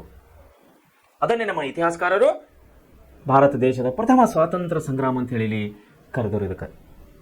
ಸೊ ಇದನ್ನು ಕೆಲವು ಇತಿಹಾಸಕಾರರು ನೋಡಿ, ಇದನ್ನು ಕೆಲವು ಭಾರತೀಯ ಇತಿಹಾಸಕಾರರು ಭಾರತದ ಪ್ರಥಮ ಸ್ವಾತಂತ್ರ್ಯ ಸಂಗ್ರಾಮ ಅಂತ ಕರೆದರೆ, ಇಂಗ್ಲಿಷ್ ಇತಿಹಾಸಕಾರರು ಇದನ್ನು ಏನು ಕರೆದಾರ, ಇದೊಂದು ಸಿಪಾಯಿ ದಂಗೆ ಮಾತ್ರ ಅಂತ ಹೇಳಿ ಕರೆದರು. ಸಿಪಾಯಿ ದಂಗೆ, ಜಸ್ಟ್ ಮಿಲಿಟರಿ ಆಪರೇಷನ್ ಅಂತ ಹೇಳಿ ಕರೆದರು. ಯಾರು? ಬ್ರಿಟಿಷರ ಕಾದಂಬರಿಕಾರ ಇತಿಹಾಸಕಾರರು. ಆದರೆ ನಮ್ಮ ದೇಶದವರು ಇತಿಹಾಸಕಾರರು ಏನು ಕರೆದರು, ಇದೇ ದೇಶದ ಪ್ರಥಮ ಸ್ವಾತಂತ್ರ್ಯ ಸಂಗ್ರಾಮ ಅಂತ ಹೇಳಿ ನಮ್ಮ ಇತಿಹಾಸಕಾರರು ಕರೆದರು. ಸೊ ಇದಕ್ಕೆ ಕಾರಣಗಳೇನು? ಒಂದು ವಿಷಯ ಬಂದಿದೆ, ಏನಂದ್ರೆ ಇನಾಮ್ ಕಮಿಷನ್ ಅಂತ ಒಂದು ಅಂಶವನ್ನು ಬಂದಿದೆ. ಇನಾಮ್ ಕಮಿಷನ್ ವಿಷಯದ ನಾವು ಆಲ್ರೆಡಿ ಕಳೆದ ಭಾಗ 1ರಲ್ಲಿ ಅಭ್ಯಾಸ ಮಾಡಿದ್ದೇವೆ ನಾವು. ಇನ್ನೊಂದು ಸಾರಿ ನಿಮಗೆ ಹೇಳಕ್ಕೆ ಇಷ್ಟಪಡ್ತೇನೆ. ಇನಾಮ್ ಕಮಿಷನ್ ಅಂದರೆ ದಾಖಲೆಗಳಿಲ್ಲದ ಇನಾಮ ಭೂಮಿಯನ್ನು ವಶಪಡಿಸಿಕೊಂಡರು. ದಾಖಲೆಗಳಿಲ್ಲದ ಇನಾಮ ಭೂಮಿಯನ್ನು ಅಂದರೆ ಹಿಂದಕ್ಕಿನ ಕಾಲದಲ್ಲಿ ನೋಡಿ, ಇವಾಗ ಸರ್ಕಾರ ಇದೆ, ಕಂಪ್ಯೂಟರ್ಸ್ ಇದೆ, ಸ್ಟಾಫ್ ಇದ್ದಾರೆ, ತಹಸೀಲ್ ಆಫೀಸ್ ಇದೆ, ಜಿಲ್ಲಾ ಆಫೀಸ್ ಇದೆ, ಕಂದಾಯ ನಿರೀಕ್ಷಕರಿದ್ದಾರೆ, ಎಲ್ಲ ಭೂಮಿಗೆ ಅಂದರೆ ಹೊಲಗಳಿಗೆ ಸಂಬಂಧಪಟ್ಟಂಥ ಎಲ್ಲ ಅಧಿಕಾರಿಗಳು ಇವಾಗಿದ್ದಾರೆ. ನಮಗೆ ಪೇಪರ್ಸ್ ಕೂಡ ಕೊಡ್ತಾರೆ, ಹೊಲದ ಉತ್ತಾರ ಕೂಡ ಕೊಡ್ತಾರೆ, ಜಗದ ಪೇಪರ್ಸ್ ಕೊಡ್ತಾರೆ. ನಾವು ಖರೀದಿ ಮಾಡಿದ್ದು ಅಥವಾ ನಮ್ಮ ಪೂರ್ವಜರ್ಲಿಂದ ಬಂದಂಥ ಆಸ್ತಿಯನ್ನು ನಮಗೆ ಪೇಪರ್ಸ್ ಕೊಡ್ತಾರೆ. ಆದರೆ ಅವತ್ತಿನ ಕಾಲದಲ್ಲಿ ಸಮರ್ಪಕವಾದ ದಾಖಲೆಗಳಿಲ್ಲದ ಕಾರಣವಾಗಿ ಅಂತಹ ಜಮೀನನ್ನು ಇನಾಮ ಜಮೀನು ಅಂತೇಳಿ ಕನ್ಸಿಡರ್ ಮಾಡಿ ಗುರುತಿಸಿ ಅದನ್ನು ಬ್ರಿಟಿಷರು ಏನು ಮಾಡ್ತಿದ್ರು, ತಮ್ಮ ವಶಕ್ಕೆ ತೆಗೆದುಕೊಳ್ತಾ ಇದ್ದರು. ಯಾರು? ಬ್ರಿಟಿಷರು. ಅದನ್ನೇ ನಾವು ಇನಾಮ್ ಕಮಿಷನ್ ಅಂತೇಳಿ ಕರಿತೀವಿ ಇಲ್ಲಿ. ಸೊ ರಾಜಕೀಯ ಕಾರಣಗಳು ಕೂಡ ಇದಕ್ಕೆ ಪ್ರೇರೇಪಿತವಾದವು. ಇದು ಸೈನಿಕ ಕಾರಣಗಳು. ಯಾವುದು? ಸಹಾಯಕ ಸೈನ್ಯ ಪದ್ಧತಿ, ದತ್ತು ಮಕ್ಕಳಿಗೆ ಹಕ್ಕಿಲೆಂಬ ಪದ್ಧತಿ, ಇನಾಮ್ ಕಮಿಷನ್ ಪದ್ಧತಿ, ಸಶಸ್ತ್ರ ಕಾಯ್ದೆ ಪದ್ಧತಿ, ಇವೆಲ್ಲಗಳು ಸೈನಿಕವಾಗಿ ಸಂಬಂಧಪಟ್ಟಿದ್ದರೆ ರಾಜಕೀಯ ಕಾರಣಗಳು ಕೂಡ ಅದಕ್ಕೆ ತುಂಬ ಪ್ರೇರೇಪಿತವನ್ನು ಕೊಟ್ಟವು. ಯಾವುದಕ್ಕೆ? ಸ್ವಾತಂತ್ರ್ಯ ಸಂಗ್ರಾಮ ಚಳವಳಿಗೆ, ಮೊದಲನೇ ಸ್ವತಂತ್ರ ಸಂಗ್ರಾಮ ಚಳವಳಿಗೆ. ಅದು ಯಾವ ರೀತಿ ಬಂತಂದರೆ, ಬ್ರಿಟಿಷರು ತಂದಿದ್ದ ದತ್ತು ಮಕ್ಕಳಿಗೆ ಹಕ್ಕಿಲ್ಲ ಎಂಬ ನೀತಿಯ ಅನ್ವಯ. ನೋಡಿ, ಬ್ರಿಟಿಷರು ತಂದಂತಹ ದತ್ತು ಮಕ್ಕಳಿಗೆ ಹಕ್ಕಿಲ್ಲ ಎಂಬ ನೀತಿಯ ಅನ್ವಯ ಏನಾಯಿತು, ಆ ಒಂದು ನೀತಿಯ ಪ್ರಕಾರ ಏನಾಯ್ತಂದರೆ, ಮೊದಲನೇದಾಗಿ ನಮ್ಮ ದೇಶದ ಸಾತಾರ, ಜೈಪುರ, ಝಾನ್ಸಿ, ಉದಯಪುರ ಮೊದಲಾದ ಸಂಸ್ಥಾನಗಳು ಬ್ರಿಟಿಷರ ವಶವಾದವು. ಅರ್ಥ ಆಯ್ತಲ್ಲ ವಿದ್ಯಾರ್ಥಿಗಳೇ ನಿಮಗೆ? ನೋಡ್ರಿ, ದತ್ತು ಮಕ್ಕಳಿಗೆ ಹಕ್ಕಿಲ್ಲ ಎಂಬ ನೀತಿಯಿಂದ ಮೊದಲನೇದಾಗಿ ಏನದು, ನಮ್ಮ ದೇಶದ ಈ ಸಂಸ್ಥಾನಗಳು ಅಂದರೆ ಸಾತಾರ, ಮಹಾರಾಷ್ಟ್ರದಲ್ಲಿ ಬಂದಿದೆ, ಇವಾಗ ಮಹಾರಾಷ್ಟ್ರದಲ್ಲಿದೆ ಇದು, ಜೈಪುರ್, ಆಮೇಲೆ ಝಾನ್ಸಿ ರಾಣಿ ಲಕ್ಷ್ಮೀಬಾಯಿ ತಾವು ಹೆಸರು ಕೇಳಿರ್ತೀರಿ, ಉದಯಪುರ್, ಮುಂತಾದ ಸಣ್ಣ ಪುಟ್ಟ ಸಂಸ್ಥಾನಗಳು ಅಲ್ಲಿದ್ದಂಥ ಸಂಸ್ಥಾನಗಳೆಲ್ಲ ಬ್ರಿಟಿಷರ ವಶವಾದವು. ಯಾಕಂದರೆ ಈ ಸ್ಥಾನದ ಅರಸರಿಗೆ ಮಕ್ಕಳಾಗಲಿಲ್ಲ. ಆದರೆ ಬ್ರಿಟಿಷರ ನೀತಿ ಏನಿತ್ತು, ಇನ್ನೊಬ್ಬರ ಮಕ್ಕಳನ್ನು ದತ್ತು ತೆಗೆದುಕೊಳ್ಳಂಗಿಲ್ಲ, ಇನ್ನೊಬ್ಬರ ಮಕ್ಕಳನ್ನು ದತ್ತು ತಗೊಳ್ಳೋ ಹಾಗಿಲ್ಲ. ಸೊ ಅಲ್ಲಿ ಏನಾಯ್ತು, ಇವರ ಸಾಮ್ರಾಜ್ಯವು ಬ್ರಿಟಿಷರ ವಶವಾಗಿಬಿಟ್ಟು. ಹೀಗಾಗಿ ಡಾಲ್ ಹೌಸಿ ಈ ದತ್ತು ಮಕ್ಕಳಿಗೆ ಹಕ್ಕಿಲೆಂಬ ನೀತಿಯನ್ನು ಜಾರಿಗೆ ತಂದವರು ಬ್ರಿಟಿಷ್ ಅಧಿಕಾರಿ ಯಾರು? Lord Dalhousie. ನಾವು ಕಳೆದ ಭಾಗ 1ರಲ್ಲಿ ಓದಿದ್ದೇವೆ. ಲಾರ್ಡ್ ಡಾಲ್ ಹೌಸಿ ವಿಷಯವಾಗಿ ನಾವು ಸವಿವರವಾಗಿ ಓದಿದ್ದೀವಿ ಅಲ್ಲಿ. ಸೊ ಇಲ್ಲಿ ಡಾಲ್ ಹೌಸಿ ಏನಾಯ್ತು ಅಂದ್ರೆ ತಂಜಾವೂರು ಮತ್ತು ಕರ್ನಾಟಕದ ನವಾಬರಾಗಿದ್ದ ರಾಜ ಪದವಿಗಳನ್ನು ರದ್ದುಪಡಿಸಿದನು. ಯಾರು? Lord Dalhousie. ಯಾಕಂದರೆ ಇವರಿಗೆ ಮಕ್ಕಳಿಲ್ಲ. ಯಾರಿಗೆ? ತಂಜಾವೂರು ಅರಸನಿಗೆ ಮತ್ತು ಇನ್ನೊಬ್ಬರು ಯಾರು? ಕರ್ನಾಟಕದ ನವಾಬನಾಗಿದ್ದಂಥ ಅರಸನಿಗೆ. ಇವರಿಗೂ ಕೂಡ ಸ್ವಂತ ಮಕ್ಕಳು ಇಲ್ಲದ ಕಾರಣವಾಗಿ ಏನು ಮಾಡಿದ್ರು ನೀವು? ಲಾರ್ಡ್ ಡಾಲ್ ಹೌಸಿ ರಾಜ ಪದವಿಗಳನ್ನು ರದ್ದುಪಡಿಸಿದನು. ಅಂದರೆ ರಾಜತ್ವವನ್ನು ತೆಗೆದುಬಿಟ್ಟನು. ನೀವು ರಾಜರಿಲ್ಲಪ್ಪ, ಯಾಕೆಂದರೆ ನಿಮಗೆ ಸ್ವಂತ ಮಕ್ಕಳಿಲ್ಲ. ರಾಜರಿಗೆ ನಿಮಗೆ ಮಕ್ಕಳಾಗಲ್ಲದ ಕಾರಣವಾಗಿ ನೀವು ಇನ್ನೊಬ್ಬರ ಮಕ್ಕಳನ್ನು ಸ್ವೀಕಾರ ಮಾಡಬಹುದು, ಬಟ್ ಕಾಯ್ದೆ ಆ ರೀತಿ ಇಲ್ಲ, ದತ್ತು ಮಕ್ಕಳಿಗೆ ಸ್ವೀಕಾರ ಮಾಡಂಗಿಲ್ಲ. ಸೊ ನಿಮ್ಮ ರಾಜ ಪದವಿಯನ್ನು ಹೋಗ್ಬಿಡ್ತು, ನಿಮ್ಮ ಸಂಸ್ಥಾನವನ್ನು ನಮ್ಮ ಸಾಮ್ರಾಜ್ಯದಲ್ಲಿ ಅಂದರೆ ಬ್ರಿಟಿಷರ್ ಸಾಮ್ರಾಜ್ಯದಲ್ಲಿ ವಿಲೀನ ಮಾಡಿಬಿಡ್ರಿ. ಅವರ ರಾಜಪ್ರಭುತ್ವವನ್ನು ತೆಗೆದುಬಿಟ್ಟು ತಂಜಾವೂರು ಮತ್ತು ಕರ್ನಾಟಕನ ನವಾಬರ ರಾಜ ಪದವಿಗಳನ್ನು ರದ್ದುಪಡಿಸಿದನು. ಯಾರು? Lord Dalhousie. ಇಲ್ಲಿ ಮೊಘಲ್ ಚಕ್ರವರ್ತಿ ನೋಡ್ರಿ, ಮೊಘಲ ಚಕ್ರವರ್ತಿ ಔಧನ ನವಾಬನಾದಂಥ ಮೊಘಲ ಚಕ್ರವರ್ತಿ ಮತ್ತು ಮೊದಲಾದ ರಾಜರುಗಳನ್ನು ಇಂಗ್ಲಿಷರು ಏನು ಮಾಡಿದರು? ಅಧಿಕಾರದಿಂದ ಪದಚ್ಯುತಗೊಳಿಸಿದರು. ಮೊಘಲ ಅರಸರನ್ನು ಕೂಡ ಮತ್ತು ಔಧನ ರಾಜರುಗಳನ್ನು ಕೂಡ ಬ್ರಿಟಿಷರು ಏನು ಮಾಡ್ತಾರೆ? ಅಧಿಕಾರದಿಂದ ಪದಚ್ಯುತಗೊಳಿಸಿ, ಅಂದರೆ ತೆಗೆದಕ್ಕೆ ಹಾಕಿ ಅಧಿಕಾರದಿಂದ ಕೆಳಗಿಳಿಸಿ, ರಾಜ ಸಿಂಹಾಸನದಿಂದ ಕೆಳಗಿಳಿಸಿ, ಪರಿಣಾಮವಾಗಿ ಇವರನ್ನು ಅವಲಂಬಿಸಿದ ಲಕ್ಷಾಂತರ ಸೈನಿಕರು ನಿರುದ್ಯೋಗಿಗಳಾದರು. ಇದು ಬ್ರಿಟಿಷರ ವಿರುದ್ಧ 1857ರ ಪ್ರತಿಭಟನೆಗೆ ಕಾರಣವಾಯಿತು. ಏನಾಗ್ತಾ ಇದೆ? ಔಧನ ನವಾಬ್ ಮತ್ತೆ ಯಾರು? ಮೊಘಲ್ ಚಕ್ರವರ್ತಿ.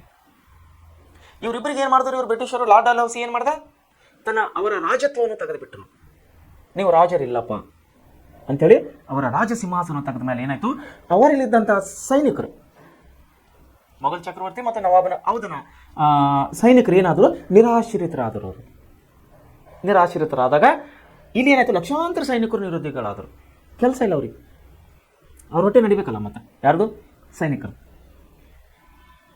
ಸೊ ನಿರುದ್ಯೋಗಿಗ ಆದಮೇಲೆ ಅವ್ರು ಹೇಗೆ ಹೊಟ್ಟೆ ನಡೀತದೆ? ಸಂಬಳ ಯಾರು ಕೊಡ್ತಾರೆ? ಅವರಿಗೆ ಕೊಡೋದಿಲ್ಲ. ಸೈನಿಕ ಸೇವೆಯಲ್ಲಿದ್ದಾಗ ರಾಜರು ಅಂದರೆ ರಾಜರ ಹತ್ರ ಸೈನಿಕ ಕೆಲಸ ಮಾಡ್ತಾ ಇದ್ದಾರೆ, ಆ ರಾಜನು ಸಂಬಳ ಕೊಡ್ತಾನೆ, ಅವನ ಮನೆ, ಅವನ ಮಕ್ಕಳ, ಅವನ ಸಂಸಾರ ನಡೀತೈತೆ. ಇಲ್ಲೇನಾಯ್ತು? ರಾಜ ಪದವಿನ ತೆಗೆದುಬಿಟ್ರು. ಯಾರು? Lord Dalhousie. ಯಾರ್ದು ತೆಗೆದರು? ಮೊಘಲ್ ಚಕ್ರವರ್ತಿ ಮತ್ತು ಔಧನ ನವಾಬನ ರಾಜ ಪದವಿಯನ್ನು ತೆಗೆದ ಮೇಲೆ ಏನಾಯ್ತು? ಅಲ್ಲಿದ್ದಂಥ ಸೈನಿಕರು ನಿರುದ್ಯೋಗಿಗಳಾಗ್ತಾರೆ. ಇದು ಏನಾಯ್ತಂದ್ರೆ ಈ ಒಂದು ಅಂಶ, ಇಲ್ಲಿ ಸೈನಿಕರೇನು ನಿರುದ್ಯೋಗಿಗಳಾಗಿದ್ದಾರಲ್ಲ, ಈ ಅಂಶವು 1857ರ ಸ್ವಾತಂತ್ರ್ಯ ಸಂಗ್ರಾಮಕ್ಕೆ ಅಂದರೆ ಸೈನಿಕರ ದಂಗೆಗೆ ಕಾರಣವಾಯಿತು, ಪ್ರತಿಭಟನೆಗೆ ಕಾರಣವಾಯ್ತು. ಇದು ಆದಮೇಲೆ ಅಂದರೆ ಈಗ ರಾಜಕೀಯ ಕಾರಣಗಳು ನೋಡಿವಿ ನಾವು, ಆಮೇಲೆ ಸೈನಿಕ ಕಾರಣಗಳು ನೋಡಿವಿ, ಈಗ ಆರ್ಥಿಕ ಕಾರಣಗಳು. ಸ್ವಾತಂತ್ರ್ಯ ಸಂಗ್ರಾಮದ 1857ರ ಮೊದಲನೇ ಸ್ವಾತಂತ್ರ್ಯ ಸಂಗ್ರಾಮಕ್ಕೆ ಆರ್ಥಿಕ ಕಾರಣಗಳು. ಸೊ ಫೈನಾನ್ಸಿಯಲಿಯಾಗಿ ಯಾವ ರೀತಿ ಇದು ಪ್ರತಿಭಟನೆಯನ್ನು ಪಡೆದುಕೊಳ್ಳುತ್ತು? ಏನಾಗ್ತಂದ್ರೆ ಇಂಗ್ಲೆಂಡಿನಲ್ಲಾದಂಥ ಕೈಗಾರಿಕಾ ಕ್ರಾಂತಿ ನೋಡಿ, ಇಂಗ್ಲೆಂಡ್ದಾಗ ಏನಾಯಿತು? ಕೈಗಾರಿಕೆ ಕ್ರಾಂತಿಯಾಗಿ ಹೊಸ ಹೊಸ ಫ್ಯಾಕ್ಟ್ರಿಗಳು, ಹೊಸ ಹೊಸ ಒಂದು ಕೈಗಾರಿಕೆಗಳು ಅಲ್ಲಿ ಸ್ಥಾಪನೆಗೊಂಡವು. ಎಲ್ಲಿ? ಬ್ರಿಟಿಷ್ ದೇಶದಲ್ಲಿ, ಇಂಗ್ಲೆಂಡ್ನಲ್ಲಿ. ಅದರ ಪರಿಣಾಮವಾಗಿ ಏನಾಯ್ತದು? ಕರಕುಶಲತೆ ಮತ್ತು ದೇಶೀಯ ಕೈಗಾರಿಕೆಗಳು ಕ್ಷೀಣಿಸಿದವು. ನೋಡ್ರಿ, ಎಂಟರ್ಪ್ರಿನರ್ಶಿಪ್ ಅಂತೇನು? ಅಂದ್ರೆ ಕರಕೌಶಲ್ಯತೆ, ಸ್ಥಳೀಯ ಒಂದು ಕೌಶಲ್ಯತೆ, ಸ್ಥಳೀಯ ಒಂದು ಉದ್ಯೋಗಗಳು, ಸ್ಥಳೀಯ ಒಂದು ಕೆಲಸಗಾರರು, ಕೂಲಿ ಕಾರ್ಮಿಕರು ತಮ್ಮ ಕೆಲಸವನ್ನು ಕಳ್ಕೊಂಡು ಬಿಟ್ರು. ಯಾಕಂದರೆ ಎಲ್ಲ ಅಲ್ಲಿ ಬ್ರಿಟಿಷರ ಫ್ಯಾಕ್ಟ್ರಿಗಳು ತಯಾರಾಗ್ತದೆ, ಎಲ್ಲ ವಸ್ತುಗಳು. ಇಂಗ್ಲೆಂಡ್ ವ್ಯಾಪಾರಿ ರಾಷ್ಟ್ರವಾಗಿರದೆ, ಇಂಗ್ಲೆಂಡ್ ದೇಶವು ರಾಷ್ಟ್ರೀಯ ವ್ಯಾಪಾರಿ ರಾಷ್ಟ್ರವಾಗಿರದೆ ಕೈಗಾರಿಕೆಗಳಲ್ಲಿ ಕಾರ್ಯಾಗಾರವಾಯಿತು. ಅನೇಕ ಬೃಹತ್ತಾದಂಥ ದೊಡ್ಡ ದೊಡ್ಡ ಉದ್ದಿಮೆಗಳು ಅಲ್ಲಿ ಇಂಗ್ಲೆಂಡ್ ದೇಶದಲ್ಲಿ ಹುಟ್ಟಿಕೊಂಡವು. ಭಾರತದಲ್ಲಿದ್ದಂತಹ ಕರಕುಶಲಗಾರರು ಯಾರು? ಭಾರತದಲ್ಲಿದ್ದಂಥ ನಮ್ಮ ದೇಶದ ಕರಕುಶಲಗಾರರು ಅಂದರೆ ಕಲಾಕಾರರು ಏನಾಯ್ತು ರೀ ಅವರಿಗೆ? ನಿರುದ್ಯೋಗಿಗಳಾದರು, ಉದ್ಯೋಗ ಇಲ್ಲ. ಯಾಕಂದರೆ ಇಲ್ಲಿ ಸ್ಥಳೀಯವಾಗಿ ಉತ್ಪನ್ನವಾಗುವಂಥ ಎಲ್ಲ ವಸ್ತುಗಳು ಬ್ರಿಟಿಷ್ ದೇಶದಲ್ಲಿ ಅಂದರೆ ಇಂಗ್ಲೆಂಡ್ ದೇಶದಲ್ಲಿ ಉತ್ಪನ್ನ ಆಗ್ತಾ ಇದ್ದವು. ಯಾಕಂದರೆ ದೊಡ್ಡ ದೊಡ್ಡ ಫ್ಯಾಕ್ಟ್ರಿಗಳನ್ನು ಹಾಕಿದ್ರು, ಕೈಗಾರಿಕೆಗಳು ಹಾಕಿದರು ಅವರು. ಸೊ ಎಲ್ಲ ವಸ್ತುಗಳನ್ನು ಅಲ್ಲೂ ತಯಾರಾಗ್ತಾ ಇದ್ದಿದ್ದರಿಂದ ನಮ್ಮ ಸ್ಥಳೀಯರಿಗೆ ಉದ್ಯೋಗ ಇಲ್ಲದಂತಾಗ್ತು, ನಿರುದ್ಯೋಗಿಗಳಾದರು. ವಿಶೇಷವಾಗಿ ಯಾವ ವಿಷಯದಲ್ಲಿ ಅಂದರೆ ಬಟ್ಟೆ, ಆಮೇಲೆ ಉಣ್ಣೆ ಕೈಗಾರಿಕೆಗಳು ಅವನತಿ ಹೊಂದಿ ನೇಕಾರರಿಗೆ ಏನಾಯ್ತು? ವೃತ್ತಿಯನ್ನು, ಉದ್ಯೋಗ ಕಳೆದುಕೊಂಡರು. ಗೃಹ ಕೈಗಾರಿಕೆಗಳು ಇದೇ ಬಗೆಯ ತೀವ್ರ ಆರ್ಥಿಕ ನಷ್ಟವನ್ನು ಅನುಭವಿಸಿ ಶಿಥಿಲಗೊಂಡವು. ಭಾರತದ ವಸ್ತುಗಳನ್ನು ಇಂಗ್ಲೆಂಡ್ನಲ್ಲಿ ಮಾರಲು ಇಂಗ್ಲಿಷರು ದುಬಾರಿ ಸುಂಕವನ್ನು ಹೇರಿದರು. ನೋಡ್ರಿ, ಒಂದು ಏನು ಮಾಡಿದ್ರು? ಅವರ ದೇಶದಲ್ಲಿ ದೊಡ್ಡ ದೊಡ್ಡ ಉದ್ದಿಮೆಗಳನ್ನು ಪ್ರಾರಂಭ ಮಾಡಿದ್ರು. ಇಲ್ಲಿ ನಮ್ಮ ಹತ್ರ ತಯಾರಾಗುವಂಥ ಎಲ್ಲ ಬಟ್ಟೆ, ಉಣ್ಣೆ, ಎಲ್ಲ ವಸ್ತುಗಳನ್ನು ಅಲ್ಲಿ ತಯಾರು ಮಾಡಲಿಕ್ಕೆ ಪ್ರಾರಂಭಿಸಿದರು. ಆದರೂ ಕೂಡ ಕೆಲವೊಂದು ಉಳಿದುಳಿದ ನಮ್ಮ ಕೈಗಾರಿಕೆಗಳು, ನಮ್ಮ ಕರಕುಶಲ ಕಾರ್ಮಿಕರು ಉತ್ಪಾದಿಸಿದಂಥ ವಸ್ತುಗಳನ್ನು ನಾವು ಹೊರ ದೇಶದಲ್ಲಿ ಹೋಗಿ ಮಾರಬೇಕಾದರೆ ಅಲ್ಲಿ ಕೂಡ ಅದಕ್ಕೆ ಹೆಚ್ಚೆಚ್ಚಾಗಿ ತೆರಿಗೆಗಳು, ಟ್ಯಾಕ್ಸಸ್ ಅಂತ ಕರಿತೇವೆ ನಾವು, ಹೆಚ್ಚೆಚ್ಚಾದಂತಹ ತೆರಿಗೆಗಳನ್ನು ಬ್ರಿಟಿಷ್ ಸರ್ಕಾರ ನಮ್ಮ ವಸ್ತುಗಳ ಮೇಲೆ ಅಂದರೆ ಭಾರತೀಯರ ವಸ್ತುಗಳ ಮೇಲೆ ಹೇರ್ತಾ ಬರ್ತಾ ಇತ್ತು. ಇದರಿಂದ ನಮ್ಮ ಭಾರತೀಯರ ಒಂದು ವ್ಯಾಪಾರಗಾರರಿಗೆ, ನಮ್ಮ ಸ್ಥಳೀಯ ವ್ಯಾಪಾರಗಾರರಿಗೆ ತುಂಬ ನಷ್ಟ ಆಗ್ತಾ ಬರ್ತಾ ಇತ್ತು. ಆಮೇಲೆ ಏನಾಯ್ತಂದ್ರೆ ಜಮೀನ್ದಾರಿ ಪದ್ಧತಿಯಿಂದಾಗಿ ಸರ್ಕಾರ ಮತ್ತು ರೈತನ ಮಧ್ಯೆ ಇದ್ದ ಮಧ್ಯವರ್ತಿ ಜಮೀನ್ದಾರರು ಕೃಷಿಕರನ್ನು ಶೋಷಣೆ ಮಾಡ್ತಾ ಇದ್ದರು. ಜಮೀನ್ದಾರಿ ಪದ್ಧತಿಯಲ್ಲಿ ನಾವು ಶೋಷಣೆಯನ್ನು ಕಾಣ್ತಾ ಇದ್ದೀವಿ. ಇಲ್ಲಿ ಶೋಷಣೆ ಅಂದರೆ ಕಿರುಕುಳ. ಜಮೀನ್ದಾರ ಅಂದರೆ 100 ಎಕರೆ, 200 ಎಕರೆ, 50 ಎಕರೆ ಭೂಮಿ ಇದ್ದ ಭೂಮಿಯ ಮಾಲಕನಿಗೆ, ಭೂಮಿಯ ಒಡೆಯನಿಗೆ ನಾವು ಜಮೀನ್ದಾರ ಅಂತ ಕರೆದರೆ, ಅಲ್ಲಿದ್ದಂಥ ಹೊಲದಲ್ಲಿ ಕೆಲಸ ಮಾಡುವಂಥ ಕೂಲಿ ಕಾರ್ಮಿಕರು, ಕೃಷಿ ಕಾರ್ಮಿಕರನ್ನು ದಬ್ಬಾಳಿಕೆ ಮಾಡ್ತಾ ಇದ್ದರು. ಅವರಿಗೆ ಕಠಿಣವಾದಂಥ ಕೆಲಸಗಳನ್ನು ಹೇರುವುದರ ಮೂಲಕವಾಗಿ ಶೋಷಣೆಯನ್ನು ಮಾಡ್ತಾ ಬಂದರು ನಮ್ಮ ಕೃಷಿ ಕಾರ್ಮಿಕರಿಗೆ. ಕಂದಾಯ ವಸೂಲಿ ಮಾಡಲು ತಾಲೂಕಾಧಿಕಾರಿಗೆ ನೀಡಿದ ಹಕ್ಕುಗಳನ್ನು ಹಿಂಪಡೆಯಲಾಯಿತು.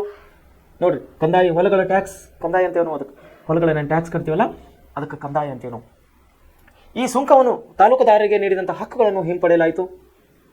ಇನಾಮ ಆಯೋಗ ನೇಮಿಸಿ ಇನಾಮ ಭೂಮಿಯನ್ನು ವಾಪಸ್ ಪಡೆಯಲಾಯಿತು. ನೋಡ್ರಿ, ಇನಾಮ ಭೂಮಿ ಅಂದರೆ ಏನಿದೆ? ದಾಖಲೆ ಇಲ್ಲದಂಥ ಭೂಮಿಗಳು.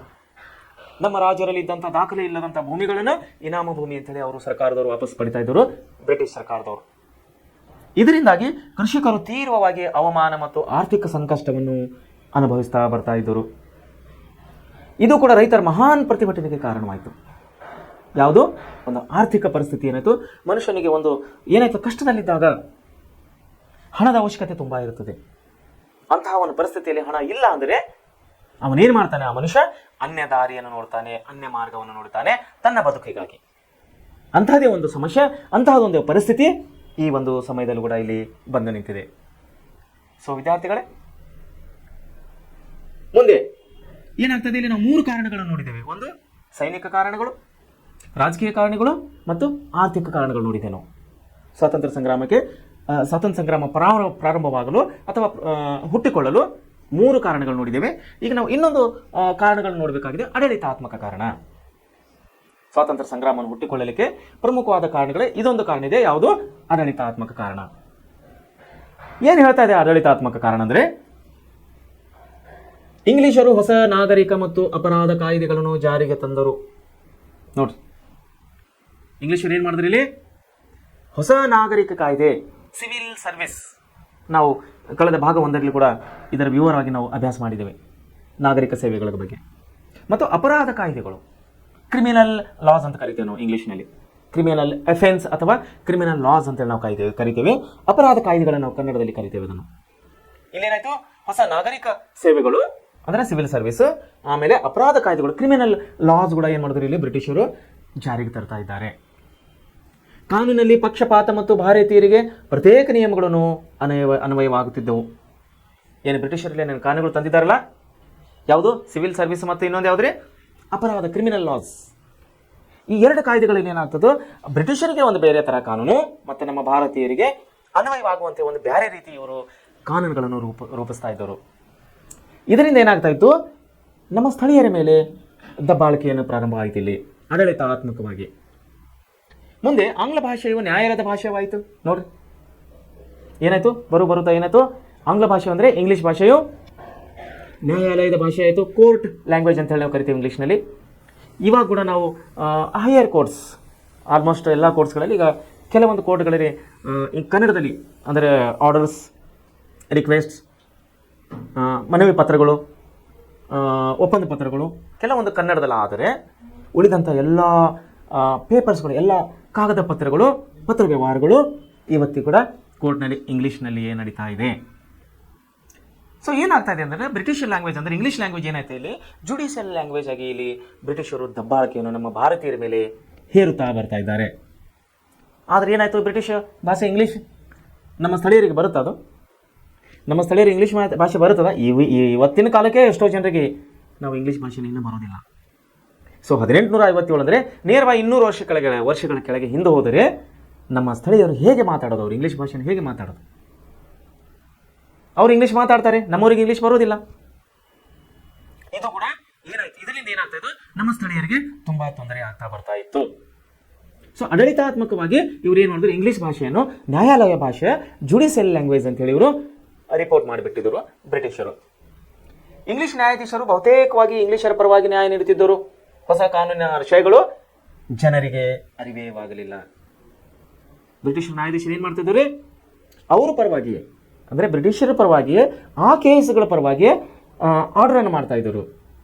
ಆದರೆ ನಮ್ಮ ಸ್ಥಳೀಯರಿಗಾಗಿ, ನಮ್ಮ ಭಾರತೀಯರಿಗಾಗಿ ತಾರತಮ್ಯವನ್ನು ಮಾಡ್ತಾ ಬರ್ತಾ ಇದ್ದರು ಅವರು ಭಾಷೆದ ವಿಷಯವಾಗಿ. ಮುಂದೆ ಏನಾಯ್ತು ಅಂದ್ರು, ಆ ಭಾಷೆ ನಮ್ಮ ಜನರಿಗೆ ಅರಿವೇ ಆಗ್ತಾ ಇದ್ದಿಲ್ಲ, ಇಂಗ್ಲೀಷ್ ಭಾಷೆ ನಮ್ಮ ಜನರಿಗೆ ಗೊತ್ತೇ ಆಗ್ತಾ ಇದ್ದಿಲ್ಲ. ಮುಂದೆ ಸೈನಿಕ ಕಾರಣಗಳಲ್ಲಿ ನಾವು ಇನ್ನೂ ಕೆಲವು ಸೈನಿಕ ಕಾರಣಗಳು ನೋಡಬೇಕಾದ್ರೆ, ಬ್ರಿಟಿಷರ ಸೈನ್ಯದಲ್ಲಿ ಭಾರತೀಯ ಸಿಪಾಯಿಗಳ ಸ್ಥಿತಿ ಶೋಚನೀಯವಾಗಿತ್ತು. ಬ್ರಿಟಿಷರ ಸೈನ್ಯದಲ್ಲಿ ಏನಾಗಿತ್ತು, ನಮ್ಮ ದೇಶದ ಅಂದರೆ ನಮ್ಮ ಸ್ಥಳೀಯರ ಸೈನಿಕರು, ನಮ್ಮ ಸ್ಥಳೀಯರೇನು ಸೈನಿಕ ಕೆಲಸಕ್ಕೆ, ಮಿಲಿಟರಿ ಕೆಲಸಕ್ಕೆ ಏನು ಹೋಗ್ತಾ ಇದ್ರಲ್ಲ, ಅವರ ಪರಿಸ್ಥಿತಿ ಏನಾಗಿತ್ತು ಅಂದರೆ ತುಂಬ ಅಧೋಗತಿ ಆಗಿತ್ತು, ತುಂಬ ಶೋಚನೀಯ ಸ್ಥಿತಿಯಲ್ಲಿತ್ತು. ಅವರಿಗೆ ಸರಿಯಾದ ಸಮಯಕ್ಕೆ ಊಟ ಕೊಡ್ತಾ ಇದ್ದಿಲ್ಲ, ಸರಿಯಾದ ಸಮಯಕ್ಕೆ ಬಟ್ಟೆ ಕೊಡ್ತಾ ಇದ್ದಿಲ್ಲ, ವಾತಾವರಣದ ಪರಿಸ್ಥಿತಿಗೆ ಅನುಕೂಲ, ಚಳಿಗಾಲ, ಮಳೆಗಾಲ, ಬೇಸಿಗೆ ಕಾಲ, ಎಲ್ಲ ಪರಿಸ್ಥಿತಿಗಳಲ್ಲಿ ಅವರು ಕೆಲಸವನ್ನು ಮಾಡ್ಬೋದು. ಸೈನಿಕರು ತುಂಬ ಅವರಿಗೆ ಕಠಿಣದ ಕೆಲಸವಾಗಿತ್ತು, ತುಂಬ ಅವರ ಪರಿಸ್ಥಿತಿನ ಶೋಚನೀಯ ಪರಿಸ್ಥಿತಿವಾಗಿತ್ತು, ತುಂಬ ದುಃಖದ ಪರಿಸ್ಥಿತಿಯಲ್ಲಿದ್ದರು ನಮ್ಮ ಸ್ಥಳೀಯ ಪೊಲೀಸರು ಅಥವಾ ಸೈನಿಕರು. ಆಂಗ್ಲ ಸೈನಿಕರಿದ್ದ ಸ್ಥಾನಮಾನ ನೋಡ್ರಿ, ಬ್ರಿಟಿಷರ ಸೈನಿಕರಿಗಿದ್ದಂಥ ಸ್ಥಾನಮಾನ, ವೇತನ, ಸ್ಯಾಲ್ರಿ, ಬಡ್ತಿ, ಪ್ರಮೋಷನ್ಸ್, ಅವಕಾಶಗಳು ಅಂದರೆ ಚಾನ್ಸಸ್ ಭಾರತೀಯ ಸಿಪಾಯಿಗಳಿಗೆ ಇರಲಿಲ್ಲ. ಇವರುಗಳಿಗೆ ಓನ್ಲಿ ಕಾನ್ಸ್ಟೇಬಲ್ ಅಂತೇಳಿ ಅಷ್ಟೇ ತಗೋತಾ ಇದ್ದರು. ಇವರಿಗೆ ಜನರಲ್ ಡ್ಯೂಟಿ, ಸಾಮಾನ್ಯ ಕೆಲಸ ಅಂಥೇಳಿ ಇವರಿಗೆ ತಗೊಂಡು ಯುದ್ಧದಲ್ಲಿ ಮುಂದೆ ಕಳಿಸೋದು. ಎದುರಾಳಿಗಳಿಂದ ಬರುವಂಥ ಎಲ್ಲ ಬಂದೂಕಿನ ಗೋಲಿಗಳನ್ನು ನಮ್ಮ ಸ್ಥಳೀಯರಿಗೆ ಅಂಟುಕೊಳ್ತಾ ಇದ್ದರು. ಇವರೇನು ಮಾಡ್ತಾ ಇದ್ದರು, ಪ್ರಮೋಷನ್ ಅಂಥೇಳಿ ಅಧಿಕಾರಿಯಾಗಿ ನಿಯೋಜನೆ ಆದಂತಹ ಬ್ರಿಟಿಷರು ಹಿಂದುಗಡೆ ಇರ್ತಾ ಇದ್ದರು, ಅಂದರೆ ಸೆಕೆಂಡ್ ಲೈನ್. ಮುಂದೆ ಫ್ರಂಟ್ ಲೈನ್ಗೆ ಯಾರು, ನಮ್ಮ ಭಾರತೀಯ ಸೈನಿಕರು. ಬ್ಯಾಕ್ ಸೈಡ್ ಯಾರು ಇರೋದು, ಬ್ರಿಟಿಷ್ ಅಧಿಕಾರಿಗಳು. ಯಾಕಂದ್ರೆ ಹತ್ತದ್ರ ಗೋಲಿ, ಬಂದೂಕಿನ ಗೋಲಿ ಯಾರಿಗೆ ಹತ್ತದೆ, ಮೊದಲನೇದಾಗಿ ನಮ್ಮ ಸೈನಿಕರಿಗೆ ಹತ್ತದೆ. ಯಾಕಂದ್ರೆ ಅವ್ರಿಗೆ ಪ್ರಮೋಷನ್ ಕೊಡೋದ, ಹಿಂದಿನ ಅಂದರೆ ಎರಡನೇ ಸ್ಥೈಲಿ ಕುರ್ಚಿಗೆ ಬರಬೇಕಾದ್ರೆ ಪ್ರಮೋಷನ್ ಆಗಬೇಕು. ಅವರಿಗೆ ಪ್ರಮೋಷನ್ಸ್ ಇದ್ದಿಲ್ಲ, ನಮ್ಮ ಸ್ಥಳೀಯರಿಗೆ ಪ್ರಮೋಷನ್ಸ್ ಯಾರಿಗಿದ್ದು, ಕೇವಲ ಬ್ರಿಟಿಷರಿಗೆ ಅಷ್ಟೇ ಪ್ರಮೋಷನ್ಸ್, ಬಡ್ತಿಗಳು, ಸ್ಯಾಲ್ರಿ ಹೆಚ್ಚಿಗೆ ಕೊಡೋದು ಅವರಿಗಿತ್ತು ವಿನ ನಮ್ಮ ಭಾರತೀಯ ಸ್ಥಳೀಯ ಸೈನಿಕರಿಗೆ ಯಾವುದೇ ಸ್ಯಾಲ್ರಿ ಹೆಚ್ಚಿಗೆ ಕೊಡೋದಾಗಲಿ, ಯಾವುದೇ ಬಡ್ತಿ ಆಗಲಿ, ಯಾವುದೇ ಪ್ರಮೋಷನ್ಸ್ ಆಗಲಿ ನಮ್ಮ ಸ್ಥಳೀಯ ಸೈನಿಕರಿಗೆ ಅವರು ಕೊಡ್ತಾ ಇದ್ದಿಲ್ಲ. ಭಾರತೀಯ ಸೈನಿಕರನ್ನು ಸಾಗರೋತ್ತರ ಸೇವೆಗೆ ಒತ್ತಾಯಿಸ್ತಿದ್ದರು. ನೋಡಿ, ಸಾಗರೋತ್ತರ ಅಂದರೆ ಕೋಸ್ಟಲ್ ಏರಿಯಾ ಅಂತ ಹೇಳಿ ನಾವು ಕರಿತೀವಿ, ಕರಾವಳಿ ಪ್ರದೇಶ ಅಂತ ಹೇಳಿ ಕರಿತೀವಿ ನಾವು ಕನ್ನಡದಲ್ಲಿ. ಇಂಗ್ಲೀಷ್ನಲ್ಲಿ ಕೋಸ್ಟಲ್ ಏರಿಯಾ ಅಂದರೆ ಎಕ್ಸಾಂಪಲ್ ಸಮುದ್ರ ತೀರದ ಪ್ರದೇಶಗಳು ಅಂತ ಹೇಳಿ ನಾವು ಕರಿತೀವಿ. ಈ ಪ್ರದೇಶಗಳು ವಿಶೇಷವಾಗಿ ನಮ್ಮ ಭಾರತೀಯ ಸೈನಿಕರನ್ನು ಕೆಲಸಕ್ಕೆ ಕಳಿಸ್ತಾ ಇದ್ದರು ಬ್ರಿಟಿಷರು. ಹಾಗೆ ಕಳಿಸ್ತಾ ಇದ್ದಿಲ್ಲ, ಅವರು ಒತ್ತಾಯಪೂರ್ವಕವಾಗಿ ಕಳಿಸ್ತಾ ಇದ್ರು. ಅವರು ಫೋರ್ಸೇಬಲ್ ಕಳಿಸ್ತಾ ಇದ್ರು, ಫೋರ್ಸ್ ಮಾಡಿ ನೀನು ಇಲ್ಲಿ ಡ್ಯೂಟಿಗೆ ಹೋಗಲೇಬೇಕು. ಉದಾಹರಣೆಗೆ ಮಂಗಳೂರು, ಗೋವಾ, ಭಟ್ಕಳ, ಕುಂದಾಪುರ್, ತಮಿಳುನಾಡು, ಇವೇನು ಸಮುದ್ರ ತೀರದ ಪ್ರದೇಶಗಳಿದೆಯಲ್ಲ ನಮ್ಮ ದೇಶದ, ಅಲ್ಲಿ ಇವರಿಗೆ ಡ್ಯೂಟಿ ಮೇಲೆ ಹಾಕ್ತಾ ಇದ್ದರು, ಕೆಲಸದ ಮೇಲೆ ಕಳಿಸ್ತಾ ಇದ್ದರು. ನಮ್ಮ ಸ್ಥಳೀಯ ಸೈನಿಕರಿಗೆ ಒತ್ತಾಯದ ಮೂಲಕವಾಗಿ ಕಳಿಸ್ತಾ ಇದ್ದರು. ಧಾರ್ಮಿಕವಾಗಿ ಸೈನಿಕರನ್ನು ಪ್ರಚೋದಿಸುತ್ತಿತ್ತು. ನೋಡ್ರಿ, ಅದೇ ಒಂದು ಸಮಯದಲ್ಲಿ ಏನಾಯಿತು, ಕ್ರಿಶ್ಚಿಯಾನಿಟಿ ಅಂದರೆ ಕ್ರೈಸ್ತ ಧರ್ಮದಲ್ಲಿ ಅಭಿವೃದ್ಧಿ ಹೊಂತಾ ಬರ್ತಾ ಇತ್ತು. 1857 ಅಂದರೆ ಈ ಸುಮಾರಿಗೆ ಕ್ರೈಸ್ತ ಮಿಷನರಿಗಳು, ಕ್ರೈಸ್ತ ಧರ್ಮ ಪ್ರಚಾರಕರು ನಮ್ಮ ಹಿಂದೂ ಧರ್ಮದ ಮೇಲೆ ಅಂದರೆ ನಮ್ಮ ದೇಶದ ಸೈನಿಕರ ಮೇಲೆ ಅಥವಾ ಜನಸಾಮಾನ್ಯರ ಮೇಲೆ ಅವರು ಧಾರ್ಮಿಕ ಭಾವನೆಗಳನ್ನು ಹೇರುತ್ತಾ ಬರ್ತಾ ಇದ್ದರು. ಯಾರು, ಯುರೋಪಿಯನ್ನರು ಅಥವಾ ಬ್ರಿಟಿಷರು. ಹೀಗಾಗಿ ಪ್ರಚೋದನೆ ಕೊಡುವುದರಿಂದ ಏನಾಯಿತು, ಈ ಒಂದು ಸೈನಿಕ ಕಾರಣ ಕೂಡ ಏನಾಯಿತು ಅಂದರೆ 1857ರ ಬ್ರಿಟಿಷ್ ಸ್ವಾತಂತ್ರ್ಯ ಸಂಗ್ರಾಮಕ್ಕೆ ಒಂದು ಪ್ರಮುಖ ಕಾರಣವಾಗಿದೆ. ಆಮೇಲೆ ಹೀಗಾಗಿ ಹೋರಾಟದ ಸ್ಫೋಟ ಮತ್ತು ಹರಡುವಿಕೆ ಏನಾಯ್ತು ಇಲ್ಲಿನಿಂದ ಅಂದರೆ ಈ ಪ್ರಮುಖ ಕಾರಣಗಳು ಯಾವ್ಯಾವ ಕಾರಣಗಳು? ಒಂದು ಸೈನಿಕ ಕಾರಣ, ಆಡಳಿತಾತ್ಮಕ ಕಾರಣ, ಆರ್ಥಿಕ ಕಾರಣ ಮತ್ತೆ ರಾಜಕೀಯ ಕಾರಣ. ಇವೆಲ್ಲ ಕಾರಣಗಳಿಂದ ನಮ್ಮ ಸೈನಿಕರ ಮೇಲೆ ದಬ್ಬಾಳಿಕೆಯನ್ನು ಮಾಡ್ತಾ ಬರ್ತಾ ಇದ್ದವರು, ಫೋರ್ಸೇಬಲ್ ರೋಲನ್ನು ಮಾಡ್ತಾ ಇದ್ದವರು, ಜಬರ್ದಸ್ತಿವಾಗಿ ಅವರು ಏನು ಮಾಡ್ತಾ ಇದ್ದರು, ತಮ್ಮ ಕಾನೂನುಗಳನ್ನು ಜಾರಿಗೆ ತರ್ತಾ ಇದ್ದರು. ಇದರಿಂದಾಗಿ ನಮ್ಮ ಸ್ಥಳೀಯ ಅರಸರು ಮತ್ತು ಸ್ಥಳೀಯ ಜನಸಾಮಾನ್ಯರ ತೊಂದರೆ ಆದಾಗ ಇವರು ಸ್ವಾತಂತ್ರ್ಯಕ್ಕಾಗಿ ಏನಾಯಿತು, ಸ್ವಾತಂತ್ರ್ಯಕ್ಕಾಗಿ ಇವರು ಹುರಿದುಂಬಿಸಲಾಯ್ತು. ಇವರಿಗೆ ಒಬ್ಬರನ್ನೊಬ್ಬರು ಇವರು ನಮ್ಮ ಸೈನಿಕರು, ನಮ್ಮ ಜನಸಾಮಾನ್ಯರು, ನಮ್ಮ ಅರಸರು, ಸ್ಥಳೀಯ ಸಾಮಂತರು ಅವರ ದಬ್ಬಾಳಿಕೆಯನ್ನು ತಾಳಲಾರದೆ, ಅವರ ಕಷ್ಟಗಳನ್ನು, ಅವರು ಹೇರುತ್ತಿರುವಂಥ ಎಲ್ಲ ಕಷ್ಟಗಳನ್ನು ತಾಳಲಾರದೆ, ಇದೇ ಕಾರಣಗಳು, ರಾಜಕೀಯ ಕಾರಣಗಳು, ಆರ್ಥಿಕ ಕಾರಣಗಳು, ಸೈನಿಕ ಕಾರಣಗಳು, ಈ ದ್ವಂದ್ವ ನೀತಿಯಿಂದ, ಈ ಬ್ರಿಟಿಷರು ತರುವಂಥ ದಬ್ಬಾಳಿಕೆ ನೀತಿಯಿಂದ ಇಲ್ಲಿ ಸ್ವಾತಂತ್ರ್ಯ ಸಂಗ್ರಾಮಕ್ಕೆ ಕಾರಣ ಆಗ್ತಾ ಇದೆ. ಇದು ಯಾವ್ಯಾವ ರೀತಿ ಸ್ವಾತಂತ್ರ್ಯ ಸಂಗ್ರಾಮವನ್ನು ಸ್ಫೋಟವಾಯಿತು, ಯಾವ ರೀತಿ ಹೋರಾಟ ಸ್ಟಾರ್ಟ್ ಆಯಿತು, ಯಾವ ರೀತಿ ಇದನ್ನು ಸ್ಪ್ರೆಡ್ ಆಯಿತು, ಹರಡಿದೆ ಯಾವ ಈ ಸ್ವಾತಂತ್ರ್ಯ ಸಂಗ್ರಾಮ ಅನ್ನೋದು ನಾವು ನಾಳೆ ಕ್ಲಾಸ್ನಲ್ಲಿ ನೋಡೋಣ. ಸೊ ಇವತ್ತಿನ ಸಮಯದಲ್ಲಿ ಸ್ವಾತಂತ್ರ್ಯ ಸಂಗ್ರಾಮಕ್ಕೆ ಅಂದರೆ ಮೊದಲನೇ ಸ್ವಾತಂತ್ರ್ಯ ಸಂಗ್ರಾಮಕ್ಕೆ 1857ರ ಭಾರತ ಸ್ವಾತಂತ್ರ್ಯ ಸಂಗ್ರಾಮಕ್ಕೆ ಪ್ರಮುಖವಾದ ಕಾರಣಗಳಲ್ಲಿ ತಾವು ಏನೇನು ನೆನಪಿಡಬೇಕಂದ್ರೆ, ಒಂದು ರಾಜಕೀಯ ಕಾರಣಗಳು, ಆರ್ಥಿಕ ಕಾರಣಗಳು, ಸೈನಿಕ ಕಾರಣಗಳು. ಈ 3 ಕಾರಣಗಳು ಪ್ರಮುಖವಾಗಿ ನಮ್ಮ ಭಾರತದ ಮೇಲೆ ಪ್ರಭಾವ ಬೀರಿದ್ದಕ್ಕಾಗಿ ಇಲ್ಲಿ ಸ್ವಾತಂತ್ರ್ಯ ದಂಗೆಯನ್ನು ಹೇಳುತ್ತಂತೇಳಿ ನಾವಿಲ್ಲಿ ನೋಡೋರಾಗಿದ್ದೇವೆ. ಸೊ ನಾಳೆ ಕ್ಲಾಸ್ನಲ್ಲಿ ನಾವು ಸ್ವಾತಂತ್ರ್ಯ ದಂಗೆಯನ್ನು ಯಾವ ರೀತಿ ಸ್ಫೋಟ ಆಯಿತು ಮತ್ತು ಯಾವ್ಯಾವ ರೀತಿ ಅದು ಸ್ಪ್ರೆಡ್ ಆಯಿತು, ಎಲ್ಲ ಕಡೆ ನಮ್ಮ ದೇಶ ಕಡೆ ಯಾವ ರೀತಿ ಹರಡಿತು ಅನ್ನೋದ್ರ ಬಗ್ಗೆ ನಾವು ವಿವರವಾಗಿ ನಾಳೆಯ ಒಂದು ಕ್ಲಾಸ್ನಲ್ಲಿ ನೋಡೋಣ. ಸೊ ವಿದ್ಯಾರ್ಥಿಗಳೇ, ತಮಗೆ ಇನ್ನೊಂದು ಸಾರಿ ಹೇಳೋದನ್ನೋದು, ನಮ್ಮ ಪ್ರೆಸೆಂಟ್ ಕ್ಲಾಸ್ನಿಂದ ಕೊಡುವಂಥ ಪ್ರತಿಯೊಂದು ಕ್ಲಾಸುಗಳು ಅತಿ ಮುಖ್ಯವಾಗಿವೆ. ತಮ್ಮ ಮುಂದಿನ ವಿದ್ಯಾಭ್ಯಾಸ, ಮುಂದಿನ ನಿಮ್ಮ ಜೀವನಕ್ಕಾಗಿ ಕೂಡ ಈ ವಿಷಯಗಳು ಅತಿ ಮುಖ್ಯವಾಗಿವೆ ಅಂತ ನಾನು ಇನ್ನೊಂದು ಸಾರಿ ಹೇಳೋಕ್ಕೆ ಇಷ್ಟಪಡ್ತಾ ಇದ್ದೇನೆ. ಸೊ ವಿದ್ಯಾರ್ಥಿಗಳೇ, ತಾವು ಒಳ್ಳೆ ರೀತಿಯಿಂದ ಸ್ಟಡಿ ಮಾಡಿ, ಒಳ್ಳೆ ರೀತಿಯಿಂದ ಅಭ್ಯಾಸ ಮಾಡಿ. ಈ ಎಲ್ಲ ಅಭ್ಯಾಸಗಳು ಒಳ್ಳೆಯ ರೀತಿಯಿಂದ ಅಭ್ಯಾಸ ಮಾಡಿ ತಾವು ಮುಂದಿನ ಜೀವನದಲ್ಲಿ ಯಶಸ್ವಿಯಾಗಲಿ ಅಂತೇಳಿ ನಾವು ನಮ್ಮ ಪ್ರೆಸೆಂಟ್ ಕ್ಲಾಸಿನ ಮೂಲಕವಾಗಿ ನಿಮ್ಮನ್ನು ಹಾರೈಸುವನಾಗಿದ್ದೇನೆ. ನಮಸ್ಕಾರಗಳು.